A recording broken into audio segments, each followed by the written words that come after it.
for raising those 2 points. Right, if I may pass on to you now, please. Thank you.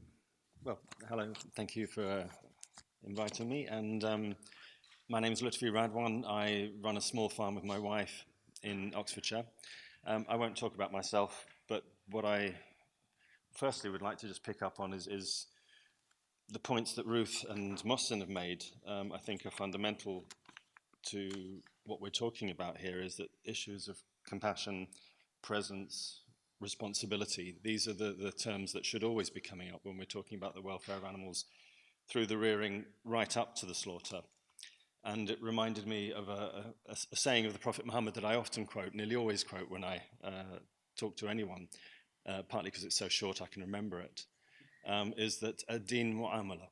Religion is your social interaction. It's the sum of those relationships and social interactions that you have.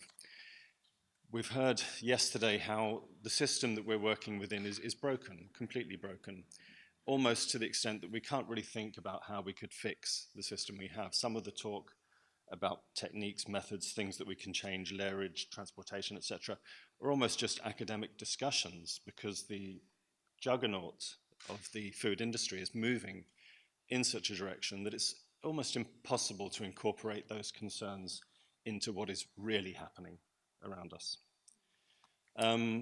Yesterday we heard Prince Charles remind us that in a way this is because we've decoupled our social relations, we've decoupled our society, decoupled ourselves from what he referred to as the perennial wisdom. So if I can take a moment to look at what motivated me from the Quran, from the wisdom of the religion around us, which has inspired me to take the path I've taken to a certain extent. Fundamentally, the Quran has a beautiful verse which talks about the relationship of all creation. Do not those who reject faith see that the heavens and the earth were joined together as one unit of creation before we exploded them into existence? And we made all living things of water. Will they not then believe?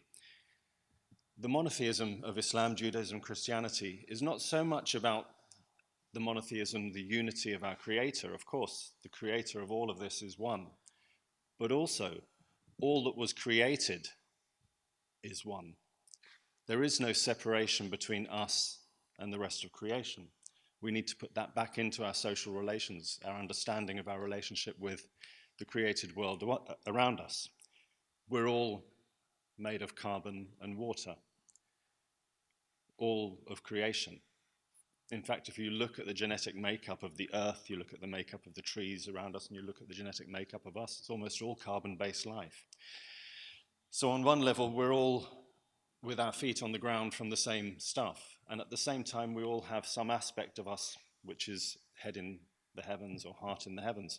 So there's a spiritual dimension to all that's created around us, to the animals that we interact with, as well as in us. Probably the major distinction that differentiates humanity from the created world around us is this ability to have free will. In the Quran it says, "He it is that has made you his stewards on earth, and whosoever subverts this trust does so to the harm of his own soul." Well, that brings us in a sense to the story of the fall, something that again unites the three monotheistic religions.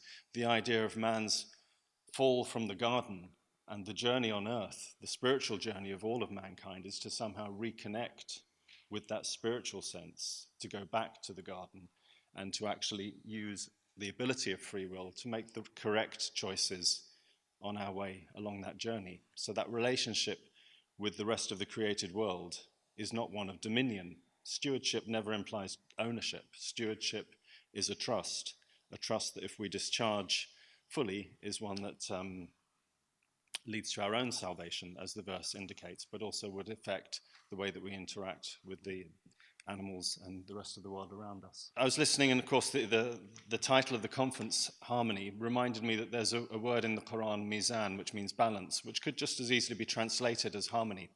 The Quran emphasizes to us that the heavens he has raised and set therein a balance. There's a balance in nature, there's a harmony in nature, there are no discordant notes in nature. In the complexity of what we see around us, there is a harmony.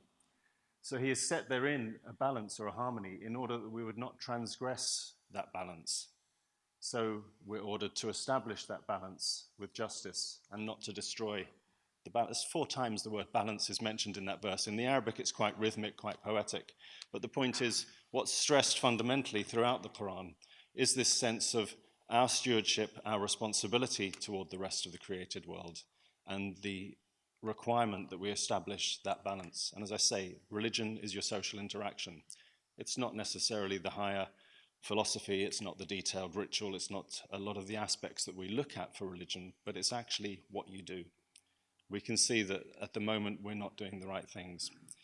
Mass slaughter, mass transportation, all of these things, whether you call it halal slaughter or non-halal slaughter, it's all the same. It's all going through the same abattoirs, it's all the same abuse, all of the same welfare issues in the rearing and in the slaughter. And then another verse which should sort of bring us to our senses a little bit, which is actually quite prophetic.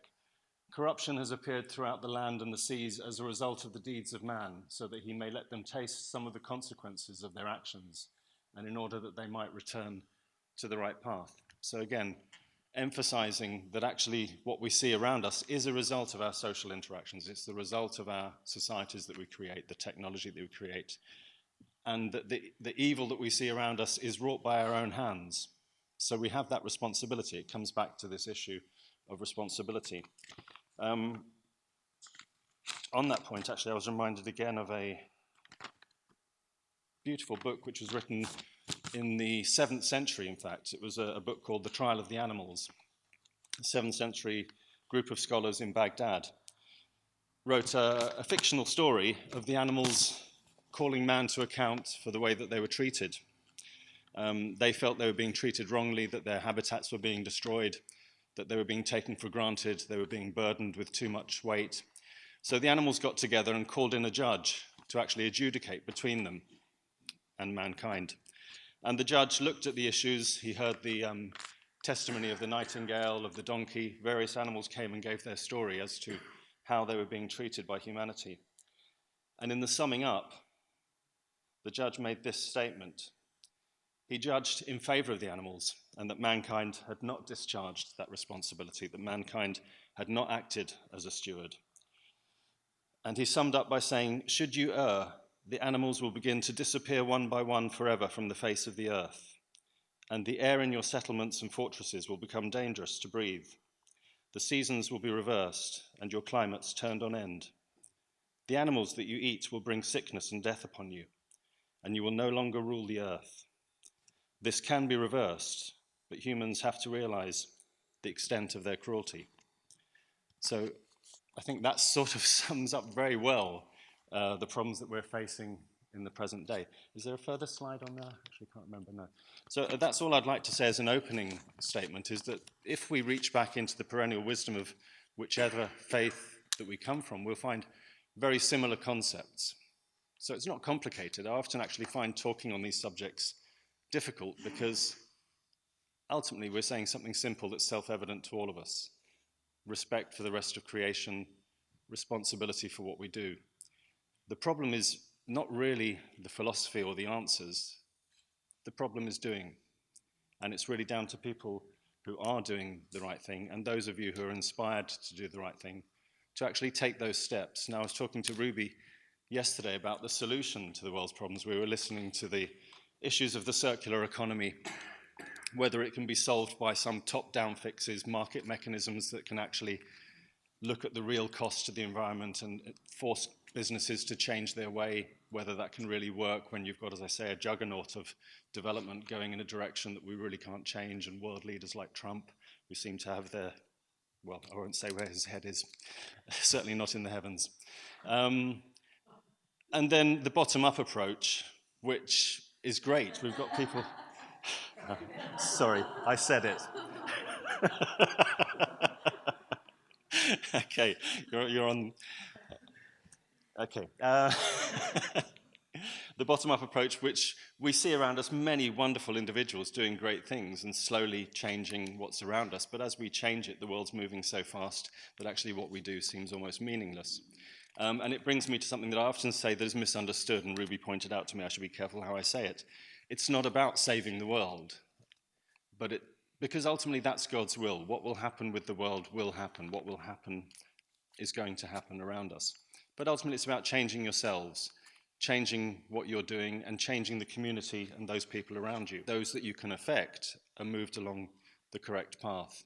And just to finish on that, the word halal, which is often bandied about, and I know there's a lot of sort of skepticism about whether halal is good or halal is not. As you've heard, halal slaughter is exactly the same as non-halal slaughter, and it's all terrible to a certain extent, because what we're seeing is the mass slaughter. The word halal means acceptable. Now, in its best form, what would be acceptable are the sort of things that Ruth and Mohsin are talking about, the compassion, minimal transportation, on-farm slaughter possibly, presence, compassion during the process of slaughter. What we're seeing is big industry, mass food supply, and therefore we're not achieving those objectives. So in a sense, I think we're all talking about the same things. The question is how we get there and what we actually do to make a real change.